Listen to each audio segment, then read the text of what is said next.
मुख्यमंत्री मनोहर लाल खट्टर का संवाद फिलहाल आपको सुनाते हैं। सीएम खट्टर का जनता से ये सीधा संवाद। अब इसी प्रकार से नववर्ष की भांति शुरू की थी और लगातार आज वर्ष भर की सब बातें विचार करते हैं तो ध्यान में आता है इस यात्रा में बहुत से ऐसे पड़ाव आए, बहुत से सज्जन पुरुष मिले, बहुत साथी मिले, मित्र मिले, साथी सारथी हुए और बहुत सी चुनौतियां भी आई, बहुत से विरोधियों का सामना भी करना पड़ा, लेकिन हम भरपूर उत्साह के साथ अपने लक्ष्य को लेकर हम आगे निरंतर बढ़ते रहे हैं। आज हमें संतोष है कि उन बाधाओं के बावजूद, विरोधियों से चुनौतियों मिलने के बावजूद हम सफलतापूर्वक यहां तक बढ़े हैं और आगे 2023 में वर्ष भर की यात्रा फिर से हमने शुरू की है। जैसा हम जानते हैं कि 2020 और 2021 ये कोविड का एक 2 साल का वर्ष, लेकिन 2022 में भी भले ही कम मात्रा में रहा हो, लेकिन ये चुनौती लगातार बनी रही है। आज भी ये पूर्ण रूप से समाप्त नहीं हुई है। हमने इसके इलाज के लिए, हर व्यक्ति के इलाज के लिए और जो टीकाकरण किया, जिस प्रकार से देश भर में एक सफलता मिली, उस काम को हम लगातार करते रहे और अपने कर्तव्य से कभी हम पीछे नहीं हटे, क्योंकि हम सब लोग कर्तव्य की भावना से लगातार काम करते हैं।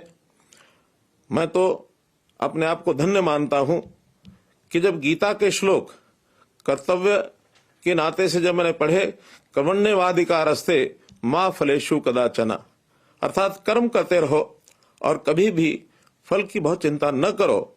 इस पथ पर जो लोग बढ़ते हैं वास्तव में उनको संतोष भी होता है, आनंद भी प्राप्त होता है। अभी कल की ही घटना अगर हम लेते हैं, देश के अपने प्रधानमंत्री श्री नरेंद्र मोदी जी, उनके माताजी, मां से बढ़कर के कोई रिश्ता होता नहीं है। उनके माताजी हमेशा के लिए हमें छोड़ करके चले गए। लगता था कि मोदी जी के जो दिन भर के कार्यक्रम होंगे अथवा आगे भी कुछ दिनों तक उनके कार्यक्रमों को स्थगित किया जाएगा, लेकिन कर्तव्य प्रायणता देखिए, वो कर्मयोगी किस प्रकार से माताजी के अंतिम संस्कार के ठीक 2 घंटे के बाद अपने निश्चित कार्यक्रम में पहुंच गए। ऐसे कर्तव्यनिष्ठ कर्मयोगी देश के प्रधानमंत्री जब होंगे तो निश्चित रूप से इस देश को दुनिया में अग्रणी देश बनने से कोई रोक नहीं सकता है। हमने ये भी देखा है कि दिल्ली का जो राजपथ है, अब राजपथ को वहां से लांघते हुए एक राज जैसी बात मन में जरूर उत्पन्न होती होगी राजकर्मियों को, लेकिन देश के प्रधानमंत्री जी ने उस विषय को भी कैसे बदला कि राजमार्ग ये हमको राज का घमंड पैदा न कर दे, उस रास्ते को कर्तव्य पथ इसका नाम दिया। तो किस प्रकार से कर्तव्यों की बात वो करते थे। मेरा कहने का भाव ये है कि आज हमारे लिए एक बड़ी चुनौती है। चुनौती ये है कि हर कोई अधिकारों की बात करता है, अधिकार मेरे ये होने चाहिए, वो होने चाहिए, लेकिन यानी कर्तव्य की बात, अपने कर्म करने की प्रेरणा, ये बहुत कम लोगों में जागती है। और इसका सीधा सा कारण मैं मानता हूं कि इन लोगों का जो टारगेट है, जो बहुत से लोग अधिकारों की ही बात करते हैं, केवल स्वार्थ की बात करते हैं, कर्तव्य की बात नहीं करते हैं, उनके सामने उनका लक्ष्य ओझल है। वो बहुत ही व्यक्तिनिष्ठ जीवन को जीना चाहते हैं, मैं, मेरा घर, मेरा परिवार। लेकिन आज देश में एक बहुत बड़ी ऐसी एक लड़ी खड़ी हो गई है, एक श्रृंखला खड़ी हो गई है कि जो लोग अधिकारों की बजाय कर्तव्य की बात ज्यादा करते हैं, तो उसी कर्तव्य भावना को लेकर के हम भी लगातार आगे बढ़ रहे हैं। तो इसलिए मित्रों, मैं तो आज इस पिछले वर्ष की जो बाधाएं और चुनौतियां, उनकी जहां बात कर रहा हूं, वहां अगले वर्ष की भी बात मैं करूंगा। हमेशा जब कोई समय बीतता है तो उसके कुछ अनुभव भी होते हैं और उन अनुभवों के आधार के ऊपर आदमी कुछ सीख लेता है। उस सीख के आधार पर नए वर्ष का, नई यात्रा का अपना कार्यक्रम शुरू करता है और जो उसकी चुनौतियां होती हैं, उन चुनौतियों को भी सामना करने के लिए और निश्चित रूप से वो आगे बढ़ने का एक क्रम उसका बनता है। हमारे लिए जो चुनौती है, वो चुनौती इस प्रदेश में, वैसे तो देशव्यापी भी ये है, लेकिन प्रदेश के अंदर हमको बहुत बड़ी चुनौती वो भ्रष्टाचार की एक सामना इसका करना पड़ा। ठीक हम जब 2014 में सत्ता में आए थे, उसी समय मन में विचार किया था कि जो भ्रष्टाचार है ये एक ऐसा रोग है, ऐसा ये कैंसर है कि जिसको समाप्त किए बिना हम समाज को स्वस्थ समाज ये करना शायद हमारे लिए बड़ा कठिन है। तो हमने उसके ऊपर काम करना शुरू किया और उसमें सबसे बड़ा जो एक लोक जागरण का कार्यक्रम था वो भी हमने शुरू किया। हमने अपने अधिकारी, कर्मचारी, अपने नेता, इन सबके मन में भी एक बात डाली कि आखिर हमको सेवा भाव से काम करना चाहिए, हमको सेवक बन करके और हमें जनता को अपना परिवार मान करके ये काम करना है। हरियाणा एक, हरियाणवी एक, इस भाव को लेकर के हमको आगे बढ़ना है, उसी को लेकर के और हम आगे बढ़ते रहे हैं। हमारे सामने चुनौती थी कि किस प्रकार से गरीब परिवारों का, उनका जीवन ये सुखी कैसे किया जाए। टारगेट रखा कि 1 लाख गरीब परिवार, इनका परिवारों का जो अंत्योदय उत्थान का कार्यक्रम ये करें। हमें उसमें सफलता मिली है, हम आगे बढ़ रहे हैं और धीरे धीरे व्यवस्था परिवर्तन के काम ये भी हमने उसके अंदर और आगे बढ़ाया है। उस व्यवस्था परिवर्तन से भी हम लोग इस भ्रष्टाचार की इस एक प्रकार से इस बीमारी से छुटकारा पाने के लिए हमको सफलता मिली है। हम लोग लगातार सरकार के जो काम है उसको करने के लिए हम आगे कर रहे हैं और सरकार के काम करते करते, चाहे विकास के काम हैं, विकास के काम में ढेरों हमारी जो उपलब्धियां हैं, इंफ्रास्ट्रक्चर उपलब्धियां हैं, चाहे वो हमारे जो विद्यालय हैं, चाहे विश्वविद्यालय हैं, चाहे शिक्षा के भवन हैं, चाहे हमने अस्पताल खोले हैं अथवा रेलवे के केंद्र सरकार की सहायता से रेलवे के बड़े बड़े प्रोजेक्ट लिए हैं, नेशनल हाईवे के प्रोजेक्ट्स लिए हैं, मेडिकल कॉलेज जगह जगह खोले हैं। तो ये जितना भी इंफ्रास्ट्रक्चर है इसको हमने लगातार बढ़ाया है और केवल इतना मात्र ही नहीं, तो हमने इसके साथ साथ लोगों की जो सेवाएं हैं उन सेवाओं के लिए भी काम किया है। शिक्षा है एक बहुत बड़ा एक ये चुनौती हमारे लिए थी कि सेवाओं के काम में यानी कैसे हम आगे बढ़ें, बालकों की शिक्षा का स्तर ये कैसे आगे बढ़े। आपको ध्यान में होगा कि हरियाणा पहला प्रदेश है जिसने लगभग 7 लाख टेबलेट्स, यानी बच्चे को आईटी का उपयोग करके किस प्रकार वो अपनी पढ़ाई आगे कर सकता है, 7 लाख टेबलेट्स हमने बांटे हैं। इतना बड़ा कार्य शायद किसी और प्रदेश में कभी हुआ नहीं, किसी दुनिया के देश में भी नहीं हुआ है। अब उसके आधार के ऊपर हमारा 10वीं का, 11वीं, 12वीं का जो बच्चा है वो, यानी जैसे कोविड के अंदर कठिनाइयां पैदा हुई थी कि विद्यालय में जा भी नहीं सकते थे, लेकिन जैसे एक अंग्रेजी में कहावत है, ब्लेसिंग इन डिस्गाइज, एक प्रकार से हमारी उस चुनौती में से निकला हुआ एक अच्छा रास्ता कि हमने आईटी के माध्यम से पढ़ाई अपनी शुरू की, ऑनलाइन कक्षाएं लगी और टेबलेट के माध्यम से आज बच्चा घर बैठे भी अपनी अच्छी पढ़ाई कर सकता है। हमने विद्यालयों का स्तर ऊंचा करने के लिए नई संस्कृति मॉडल स्कूल की जो योजना बनाई, उसमें भी 500 स्कूल हमारे चल रहे हैं। हमने बच्चों के मासिक टेस्ट ये शुरू किए हैं ताकि हमारे बच्चों की जो शिक्षा का स्तर है वो किस प्रकार आगे बढ़े और आज मुझे संतोष है कि शिक्षा के अंदर हम देश के बाकी राज्यों की तुलना में काफी आगे बढ़े हैं। इसी प्रकार स्वास्थ्य है, स्वास्थ्य हर व्यक्ति का, यानी पहली बात तो बीमार न हो उसके लिए भी तरह तरह के हमने आयुष के नए नए जो प्रावधान किए हैं। हमने आयुर्वेद के बड़े बड़े जो संस्थान खोले हैं ताकि व्यक्ति बीमार भी न हो। उसका खान पान, रहन सहन, शारीरिक व्यायाम कैसे अच्छा हो। गांव में पार्क और व्यायामशालाएं ये बनाई हैं, वेलनेस सेंटर्स ये हमने खोले हैं और इस आयुर्वेद पद्धति को आगे बढ़ाने के लिए तरह तरह के कोर्सेज भी शुरू किए हैं। लेकिन यदि बीमार होता है व्यक्ति तो उसका इलाज भी ठीक से होना चाहिए। अस्पतालों की वृद्धि की, हर जिला केंद्र पर 200 बेड का अस्पताल ये हमने खोलने की योजना बनाई है। हर जिले में मेडिकल कॉलेज खुलना चाहिए। इसका लगभग सब जिलों के अंदर शिलान्यास अथवा निर्माण कार्य ये शुरू हो गए हैं। आने वाले 3 या 4 वर्ष के अंदर सब जिलों में मेडिकल कॉलेज सुचारू रूप से चल पड़ेंगे। लेकिन गरीब व्यक्ति, इसकी भी बहुत बड़ी एक चिंता देश के प्रधानमंत्री जी को भी रही है।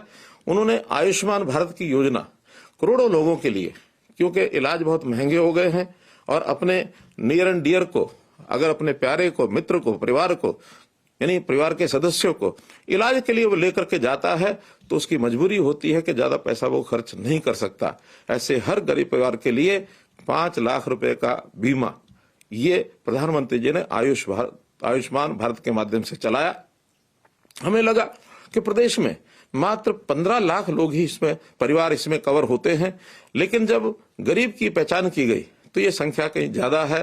तो 28,89,000 अर्थात 29 लाख परिवारों को हमने उसमें नई योजना चिरायु हरियाणा बना करके और उसको लागू किया है, ताकि हर गरीब परिवार को 5 लाख रुपए का लाभ ये उसको मिल सके। तो ऐसे चाहे वो शिक्षा हो, चाहे स्वास्थ्य हो, और चाहे उसकी सुरक्षा हो, लॉ एंड ऑर्डर की स्थिति प्रदेश में ठीक रहे, हम हर व्यक्ति को सुरक्षित रख सके, और खास करके सामाजिक सुरक्षा ये भी चिंता का एक विषय है कि हमारे बहुत से ऐसे वर्ग हैं जो कहीं ना कहीं पीड़ित रहते हैं अपनी आयु के कारण से, अपने शरीर के यानी स्वास्थ्य के कारण से। तो तरह तरह की ऐसी जो कठिनाइयां ध्यान में करते हुए, या आयु का जब एक 60 वर्ष की आयु का पड़ाव गरीबी का एक व्यक्ति वो जब उसको पार करता है तो उसको भी कठिनाई होती है। हमने उसकी पेंशन, मासिक पेंशन जो देश में सबसे ज्यादा है, अभी 2500 रुपया है, आगे चल करके और भी बढ़ने वाली है, इसका भी हमने प्रावधान किया। कुछ बीमारियां हैं उनको भी, जो ग्रस्त ऐसे लोग हैं उनको भी 25 रुपए मासिक उसका दिया है। हमारी बहनें जो दुर्भाग्य से विधवा होती हैं, 2500 रुपया उनके लिए भी हमने ये प्रावधान किया हुआ है। तो ये सामाजिक सुरक्षा का एक बहुत बड़ा जो प्रावधान है ये हमने उसके लिए किया है। और अब जो इस समय नई बात जो हमको बतानी वो ये कि पहले इस प्रकार की ओल्ड एज पेंशन के लिए चक्कर काटने पड़ते थे, दफ्तरों के दस्तावेज बनवाने पड़ते थे, दरखास्त लेकर के व्यक्ति इधर से उधर घूमता था, लेकिन उसको कहीं जाने की आवश्यकता नहीं है। अब जब से हमने परिवार पहचान पत्र बनाया है तो इस परिवार पहचान पत्र के माध्यम से जिस कपल की, जिस पति पत्नी जो बुजुर्ग हैं उनकी आय अगर जो सीमित आय है उसके अंदर होती है तो अपने आप ही उसकी जो पेंशन है वो बन जाती है, उसको कहीं जाना नहीं पड़ता है। इसी प्रकार से हमने जो परिवार के जो सेवाएं हैं वो सेवाएं भी बहुत दुरुस्त की हैं, उसको एक प्रकार से रहन सहन उसका सरल किया है। जो व्यक्ति बहुत कठिनाइयों से इन सेवाओं को प्राप्त करते थे, अब उनके डोर स्टेप के ऊपर, उनके दहलीज के ऊपर वो सेवाएं कैसे पहुंचे, ये परिवार पहचान पत्र के माध्यम से हमने शुरू किया है। उदाहरणतया राशन का कार्ड, ये राशन का कार्ड बनवाने के लिए भी उसको अपना बहुत से सर्टिफिकेट बहुत लोगों के हस्ताक्षर लेने पड़ते थे, कभी पटवारी के पास, कभी तहसीलदार के पास, कभी एसडीएम के पास, सरपंच से, पार्षद से, सबसे साइन कराने पड़ते थे। लेकिन हमने एक पैरामीटर उसका तय कर दिया, उसका एक मापदंड तय कर दिया कि अगर किसी परिवार की आय 1,80,000 रुपए से कम है तो उस व्यक्ति को और किसी प्रकार की कोई राशन कार्ड बनाने की कठिनाई ये उसकी नहीं आने वाली है। अपने आप ही उसके राशन कार्ड उसको इलेक्ट्रॉनिक तरीके से दर्ज हो जाएगा और जा करके वो राशन जो अपना वो ले सकता है। इसी प्रकार व्यक्ति को उसकी जो शारीरिक जांच है वो ठीक से होती रहे, तो शारीरिक जांच के लिए भी व्यक्ति कई बार अपनी लेबोरेटरी टेस्ट भी करवाता नहीं है, बीमारी होने के बाद ही टेस्ट करवाता है। लेकिन इसको नियमित करने का हमने कार्यक्रम किया कि अगर हर व्यक्ति का वर्ष अथवा 2 वर्ष के अंदर, प्रारंभ में हमने 2 वर्ष का टारगेट रखा है, आगे चल करके हर वर्ष की व्यवस्था भी की जा सकती है कि एक बार उसकी स्वास्थ्य की जांच ये होनी चाहिए। और स्वास्थ्य की जांच कराने के लिए हमने एक और नया कार्यक्रम बनाया, निरोगी हरियाणा। हरियाणा का हर व्यक्ति निरोगी रहे, बीमार भी न हो। पहचान होने पर छोटी बड़ी अगर कोई उसके अंदर व्याधि है, कोई उसके टेस्ट में कोई कमी पाई जाती है तो उसका इलाज ये तुरंत होना चाहिए। और उस इलाज के लिए वो व्यक्ति इस पास के किसी भी सरकारी अस्पताल में अथवा और कोई जो व्यवस्था उसको उपलब्ध हो, वहां जाकर के अपना इलाज वो शुरू करा सकता है। तो इस प्रकार का ये कार्यक्रम भी हमने शुरू कर दिया है। लंबा कार्यक्रम है, इसलिए इसकी व्यवस्थाएं बढ़ा करके अगले वर्ष भर में हम 1.25 करोड़ लोगों का और 1,25,00,000 लोगों का ये स्वास्थ्य परीक्षण ये पूरा कर देंगे। इलेक्ट्रॉनिक डाटा ये उसके पास हमेशा डॉक्टर को उपलब्ध रहेगा। कोई भी डाटा डॉक्टर जो है उसका ये डाटा अपने कंप्यूटर पर देख सकता है कि इस व्यक्ति की हिस्ट्री क्या है। तो ये एक नया कार्यक्रम हमने किया है। जहां तक लोगों को रोजगार दिलाने की बात है, अर्थात अपने पैरों पर वो कैसे खड़े हों, इसके लिए भी हमने भरपूर प्रयत्न किए हैं। गरीबों के लिए जो एक नई व्यवस्था हमने दी थी कि स्वावलंबन के नाते उनको कोई अपना व्यवसाय करने की कोई सुविधा चाहिए, साधन चाहिए, सरकारी योजना का लाभ चाहिए, बैंक से लोन चाहिए, इसके लिए कैंप्स लगाए। और ऐसे 500 से ऊपर कैंप्स हमारे लगे, जिसके अंदर लगभग 30,000 लोग इस समय तक उस सुविधा का लाभ लेकर के बैंक से लोन अथवा सरकारी सहायता प्राप्त कर चुके हैं। इस कार्यक्रम को हम आगे भी लगातार चालू रखेंगे ताकि हमारा जो पहला टारगेट 1 लाख परिवारों को हम इस 1,80,000 से भी ऊपर उनकी आय हो जाए, इसके लिए भी हम लगातार प्रयत्न कर रहे हैं। एक प्रथा ठेकेदारी प्रथा, ऐसे जो सरकारी नौकरियों में ठेकेदार, जो ऐसे गरीब हमारे जो लोग जिनको बहुत कम मासिक आय के ऊपर वो यानी सैलरी के ऊपर नौकरी दिलवाते थे, उसमें उनका शोषण होता था। इसकी बहुत बड़ी शिकायत मिली और उसके अंदर हमने हरियाणा कौशल रोजगार निगम HKRN ये नई व्यवस्था दी और ऐसे सब जो ठेकों के ऊपर कर्मचारी थे उनको सबको उसके अंदर शामिल करके और हम लोग उसमें लेकर के आए हैं। अर्थात उनको अब किसी प्रकार का शोषण उनका न हो, जो पैसा उनको मिलता है सीधा उनके बैंक के खाते में जाए और उनका PF प्रोविडेंट फंड ये भी कटे ताकि आगे चल करके उसका उपयोग वो लोग कर सकते हैं। ये सब हमने उसके अंदर किया है। हम लोग इस सारी चीजों के साथ साथ आगे बढ़ने के कार्यक्रम में बहुत से ऐसे जो नए काम हमने किए हैं, जिसको अगर मैं गिनाना चाहता हूं तो पूरे प्रदेश में जैसे 24 घंटे बिजली, कोई समय था ये सोच भी नहीं आती थी गांव के अंदर लोगों को कि 24 घंटे बिजली मिलेगी, लेकिन आज लगभग 85% से ज्यादा गांवों में हम 24 घंटे बिजली दे चुके हैं। ये पिछले साल का हमारा एक डाटा है। आज तो स्थिति ये भी हो गई है कि अगर कोई बेटी किसी की दूसरे गांव में शादी की बात जब चलती है तो वो बेटी पूछने लगती है कि पिताजी जिस गांव में मेरी शादी कर रहे हो वहां बिजली कितने घंटे आती है। ये बहुत खुशी की बात है, आनंद का विषय है कि अब परिवार मजबूरी में भी जो कठिनाइयां, जो कमियां उस गांव की हैं उनको दूर करने के लिए और विभाग के साथ तालमेल करके 24 घंटे बिजली और वहां दिलवाते हैं, लेकर के जाते हैं। हमने गांव-गांव का सड़कों का जाल ये पहले से बिछा रखा है और इसमें कोई गांव आज ऐसा नहीं है जहां वो सड़क नहीं है। हमने लगातार यानी एक प्रयत्न हमारा रहा है कि जो छोटी सरकारें हैं, गांव की सह सरकार है, पंचायत समिति है, पंचायत है अथवा जिला परिषद है, छोटे नगरों में नगर पालिकाएं हैं, नगर परिषदें हैं, नगर निगम हैं, इनको स्वायत्त कैसे किया जाए और स्वायत्त करने के लिए इनकी शक्तियां कैसे बढ़ाई जाए, लगातार इस ओर हमारा ध्यान है। इनके जितने भी पैसे हैं, जो राशि है, चाहे वो केंद्र का सेंट्रल फाइनेंस कमीशन की तरफ से अथवा प्रदेश का स्टेट फाइनेंस कमीशन की तरफ से, जो पैसा पूरा उनको कभी मिलता नहीं था, अब हमने नियमित तौर पर उनको देना शुरू किया है। वहां के कर्मचारियों को पूरा यानी साल उनकी जो तनख्वाह है, उनकी जो आय यानी इनकम है, वो लगातार उनकी बनी रहे। कोई कर्मचारी ऐसा गांव का नहीं कह सकता कि जिसकी समय के ऊपर और उसकी सैलरी तनख्वाह उसको नहीं मिलती है, सबको समय पर मिलती है। विकास के कामों के अधिकार भी, जो पैसा उन सरकारी जो हमारी सरकारें हैं, छोटी सरकारें, उनका अपना जितना भी पैसा है या अथवा ग्रांट उनको मिलती है, उस पैसे को खर्चने का अधिकार केवल उनको अपने को मिल गया है। इतना ही है उसमें कि हर चीज पारदर्शी तरीके से होनी चाहिए, गांव के लोगों की जानकारी में होनी चाहिए और इलेक्ट्रॉनिक तरीके से जिस प्रकार से काम का आवंटन आज अब हरियाणा इंजीनियरिंग वर्क्स पोर्टल पर किया जाता है, सब लोगों को उसको अवसर मिलता है, कोई भी काम करने के लिए आ जाए और काम करके अच्छी गुणवत्ता का काम, कम पैसे का काम, बिना भ्रष्टाचार के किया हुआ काम और कम समय में काम, ये सब बातें लागू करने के लिए और इस इंजीनियरिंग वर्क्स पोर्टल का हम जो उपयोग कर रहे हैं, इससे बहुत बड़ा लाभ एक उन पंचायतों को भी होता है, कम पैसे में अधिक काम हो सके, इस प्रकार का हम काम करते हैं। हमने पर्यावरण के नाते, पर्यावरण की सुरक्षा आज बहुत जरूरी है।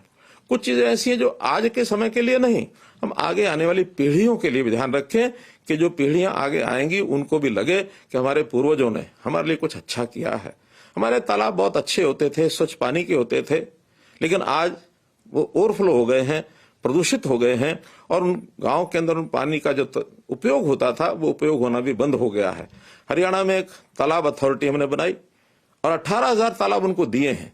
अभी अगले वर्ष के अंदर लगभग 3,500 तालाब जो हैं, इनके ऊपर कुछ काम शुरू हो चुके हैं, कुछ काम पूरे भी हो गए हैं, कुछ आगे मार्च तक शुरू होने वाले हैं। तो इतनी बड़ी जो बहुत बड़े बड़े तालाब हैं उनका काम शीघ्र शुरू हो जाएगा। बाद में छोटे तालाब की बारी लेकर के लंबा काम है, बहुत बड़े पैसे के खर्च का काम है, लेकिन हमारा संकल्प है कि इन सब तालाबों को हम ठीक करेंगे। पर्यावरण जो है वो सुरक्षित रहना चाहिए। पर्यावरण में आज हमारे यहाँ जो एयर क्वालिटी इंडेक्स है, जो वायुमंडल के अंदर जिस प्रकार का प्रदूषण है, उस प्रदूषण को समाप्त करने के लिए हम नई नई योजनाएं बना रहे हैं।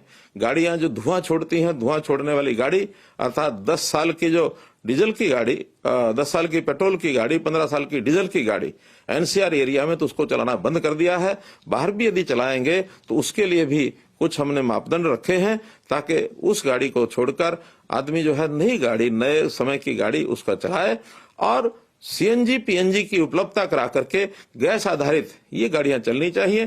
पुरानी गाड़ियों को भी पूरा पैसा उसका जो कबाड़ का भी मिलेगा, उसका भी उपयोग हम जो है बड़ी बड़ी फैक्ट्रियां लगा करके उसकी रीमेटलिंग उसको करके रीयूज करने के नाते और स्क्रैप की उसकी जो व्यवस्था हमने की है वो भी एक ऐसा पग है जिसके कारण से और प्रदूषण जो है वो कम होगा। पेड़ लगाने का अभियान भी हमने चलाया है। अभी लगभग 71 लाख पेड़ पिछले इस वर्ष में 2022 के अंदर लगाए गए हैं और इसको और घने जंगलों में परिवर्तन करने के लिए और हम लोग जो है आगे काम कर रहे हैं। ऐसा चाहे पानी की व्यवस्था हो, हमने पर्यावरण के बाद पानी के नाते से यानी पानी का प्रबंधन, पानी हमारे पास कम है, ये बात एकदम सत्य बात को बार बार कहने का भी उसका कोई अर्थ इसलिए नहीं है कि पानी की उपलब्धता जितनी है हमको उसका प्रबंधन अच्छा करना पड़ेगा। एसवाइल का पानी हमको मिलना चाहिए, लेकिन जिन कारणों से वो फंसा है वो आपको हमको सबको विदित है। अतिरिक्त पानी और कहीं हमें अभी जल्दी मिलने वाला नहीं है, तो पानी का प्रबंधन ठीक हो। मेरा पानी मेरी विरासत, इस प्रयोग के माध्यम से धान की जो उपज ये कम करके और अन्य फसलें उगाई जाएं जिसके अंदर पानी की खपत कम होती है। और मैं धन्यवाद करता हूं अपने किसान भाइयों का जिन्होंने इस अपील के ऊपर पिछले वर्ष में 1 लाख एकड़ से भी ज्यादा धान की उपज कम करके विविधीकरण के नाते से अन्य फसलें, चाहे वो सब्जियां हैं, चाहे फल हैं, अथवा मक्का है, बाजरा है, कपास है, दालें हैं, कई फसलों के ऊपर लोग आ गए हैं। तो ये भी एक अपने आप में बड़ा प्रयोग मैंने किया है। जो दूषित पानी है, गंदा पानी है, सीवरेज का पानी है, इसको साफ करने के लिए एसटीपीज हमने लगाए हैं और सैकड़ों की संख्या में एसटीपीज लगने के बाद अब मैं कह सकता हूं कि एक बड़ी मात्रा में उस पानी का यानी पुनः उपयोग, रीयूज जिसको कहते हैं, वो होना शुरू हो गया है। चाहे वो खेतों में शुरू होता है, पार्कों में लगता है, साफ सफाई के काम में आता है। तो ऐसा इरिगेशन का एक अन्य प्रयोग भी हमने किया है कि खुली सिंचाई, इसमें पानी की बहुत खपत होती है, तो इसको पानी को बचाने के लिए मिकाडा के माध्यम से और जो हमारी सिंचाई है जिसको माइक्रो इरिगेशन कहते हैं, इस माइक्रो इरिगेशन के माध्यम से ड्रिप सिस्टम, फुहारा सिस्टम, इससे भी खेती का जो प्रचलन शुरू हुआ है, इसमें सरकार की ओर से सब्सिडी दी जाती है। बड़ी मात्रा में किसान इसकी ओर आकर्षित हो रहे हैं। तो पानी की बचत, पानी साफ करके उसका दोबारा उपयोग करना, पानी का प्रबंधन, ये सब चीजें हम लेकर के आ रहे हैं ताकि हर खेत को पानी हम दे सके सिंचाई, और हर परिवार में उसकी जितनी आवश्यकता है पानी की पीने के अथवा अन्य उपयोग के लिए, वो सब हम पहुंचा सकें। इसलिए पानी का भी हम व्यवस्था इस नाते से कर रहे हैं। हमने देखा समाज के अंदर समरसता लाना, ये बहुत आवश्यकता है। आखिर समाज हमारा एक बड़ा समाज है, वृत्त समाज है। भले वो अलग अलग वर्गों में बटा होगा, अलग अलग इलाकों में, अलग अलग जातियों में, अलग अलग पंथों में, लेकिन फिर भी हमारी एकता बनी रहनी चाहिए। तो उसके लिए जितने भी संत महापुरुष हैं, संतों का, महापुरुषों का विचार ये कभी भी समाज को बांटने का नहीं रहा। कोई भी संत होता है वो एक समाज का नहीं होता, सबका होता है। हमने विचार किया कि संतों की, जो महापुरुषों के विचारों के प्रचार के लिए उनकी जयंतियां ये सरकारी तौर पर मनाई जाए। चाहे गुरु रविदास जी हैं, महर्षि वाल्मीकि जी हैं, बाबा साहब अम्बेडकर हैं, भगत कबीर जी हैं, बाबा गुरु नानक देव जी हैं, गुरु गोविंद सिंह जी हैं। अभी पिछले दिनों में गुरु तेग बहादुर जी का भी हमने एक कार्यक्रम किया, महर्षि कश्यप जी का किया, हमने शूर सेनी जी का किया। ऐसे कई महापुरुषों के सरकारी तौर पर जो कार्यक्रम किए गए हैं, हेतु एक ही है कि इन महापुरुषों के जो अनुयायी हैं वो भी उसी रास्ते पर चलें जो रास्ता हमारे महापुरुषों ने दिखाया है, और वो एकता का, सद्भावना का, सदाचार का, शुद्ध जीवन का, ये सब विचार हमारे महापुरुषों ने दिखाए हैं, जिसके कारण से हम उनको एक साथ एक जगह पर लेकर के चल रहे हैं। हम लोग आर्थिक दृष्टि से भी, जैसा सामाजिक दृष्टि से मैंने कहा, आर्थिक दृष्टि से भी भिन्नता ज्यादा न हो। बहुत गरीब परिवार और बहुत अमीर परिवार, आखिर ये खाई जो बढ़ती जा रही है, इसको कैसे कम करना। इसको कम करने का तरीका एक ही है कि जो समाज का अंतिम व्यक्ति है, उस व्यक्ति की आय को कैसे बढ़ाया जाए, उसकी चिंता कैसे की जाए। तो अंत्योदय की भावना से हम लगातार काम कर रहे हैं। जैसा मैंने बताया कि मुख्यमंत्री अंत्योदय परिवार उत्थान योजना, मुख्यमंत्री परिवार समृद्धि योजना, तो ये सारी योजनाएं जो हम बना रहे हैं इसके लिए भी और हम जो है उसको आगे बढ़ा रहे हैं। अब एक बात इसमें विचार करने की है कि जो गरीब आदमी है वो कई बार मुख्य धारा में आने में उसको बहुत समय लगता है, तो उसकी सहायता करनी पड़ती है। सहायता उसकी करें जिसकी आय कम है, तो कम आय के लोगों की सहायता करना ये सरकार का दायित्व बनता है। और जो मध्यम आय के लोग हैं जो अपने पैरों पर अपने आप चला सकते हैं, उनसे न कुछ देना होता न लेना होता है। जो गरीब परिवार है सरकार का दायित्व उनको कुछ दिया जाए। मध्यम परिवार के जो लोग हैं उनसे न दिया जाए न लिया जाए। और जो उच्च कोटि के ऐसे उच्च आय वर्ग के लोग होते हैं उनसे सरकार की योजना होती है कुछ लिया जाए। तो किसी से लेना है किसी को देना है, कुल मिलाकर ये लेने देने का जो हिसाब है इसको बराबर रखना होता है। आपको मालूम है कि वर्ष में सरकार के पास एक समय आता है जब कुछ लोगों से लिया है, कुछ लोगों को दिया है और कुछ विकास के कामों में पैसा लगा है। ये सब मिलाकर और हम लोग उसका एक बजट बनाते हैं, एक हिसाब किताब बनाते हैं। संयोग से मैं चूंकि वित्त मंत्री भी हूं, तो वित्त मंत्री होने के नाते से ये बजट बनाने का काम 3 वर्ष पहले भी मैंने किया है। इस वर्ष भी मेरी ओर ये दायित्व आया है। अब जनवरी महीने के बाद ये जो बजट बनाने का काम शुरू हो जाएगा, तो उस बजट का आदर्श बजट यही है कि जितना हमारे पास आ रहा है उतना खर्च किया जाए। लेकिन हम देखते हैं कि खर्च ज्यादा होता है विकास के कार्यों में अथवा सेवाओं के अंदर। जब खर्च ज्यादा होता है, आय कम होती है, तो उस समय कुछ कर्ज भी लेना होता है। अब समस्या आती है, कठिनाई आती है विपक्ष की ओर से। विपक्ष जब कभी किसी को लेना होता है तो तब कहते हैं नहीं, इसे नहीं लेना चाहिए, और किसी को देना होता है तो कहते हैं कम दिया जा रहा है और दिया जाए। तो ज्यादा दिया जाए कम लिया जाए तो कर्ज बढ़ेगा, और जब कर्ज लिया जाए तो विपक्ष चिल्लाता है कि नहीं कर्ज बहुत बढ़ गया है, कर्ज बहुत बढ़ गया है। तो मित्रों, भाइयों बहनों, दोनों चीजें तो नहीं चल सकती। या तो इसका संतुलन बैठाना पड़ेगा, जिनको देना है तो आएगा कहां से, ये भी विपक्ष को विचार करना चाहिए, सबको विचार करना चाहिए।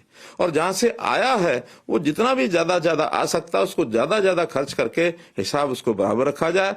जो कमी पूर्ति है उसका कर्ज जो हमें एक प्रकार से संवैधानिक तौर तरीकों से या हमारे रिजर्व बैंक ऑफ इंडिया से या भारत सरकार के नियमों से जितना हमें अलाउ है उतना हम लेते हैं, उससे ज्यादा कभी लेते नहीं हैं। अभी भी हमारा प्रदेश, हरियाणा प्रदेश, इस मामले में आसपास के बाकी सब प्रदेशों से बहुत अच्छी स्थिति में है। हम इसका संतुलन जो है वो बना करके रखते हैं। तो इस नाते से इस विषय पर भी हमको एक विचार करके आगे जरूर बढ़ना होता है, जिसको हम बढ़ रहे हैं।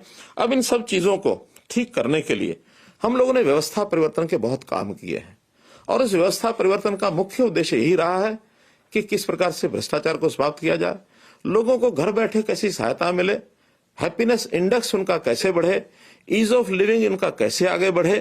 तो इसके लिए आम आदमी इसकी सराहना कर रहा है। जितने हमने काम चलाए हैं, कार्यक्रम किए हैं, चाहे वो गांव में स्वामित्व योजना ये हमने चलाई है, चाहे वो अभी परिवार पहचान पत्र की ये सारी जो चीजें चल रही हैं, इसी प्रकार से सेवा का अधिकार ये हमने जनता को दिया है कि एक निश्चित समय में उसको सेवा मिलनी चाहिए। हमारे सेवा के अधिकार का जो कमीशन है वो इसकी चिंता करता है कि निश्चित समय पर यदि उनको पैसा, उनको सेवाएं नहीं मिलती तो उनके खिलाफ कार्रवाई भी की जाती है।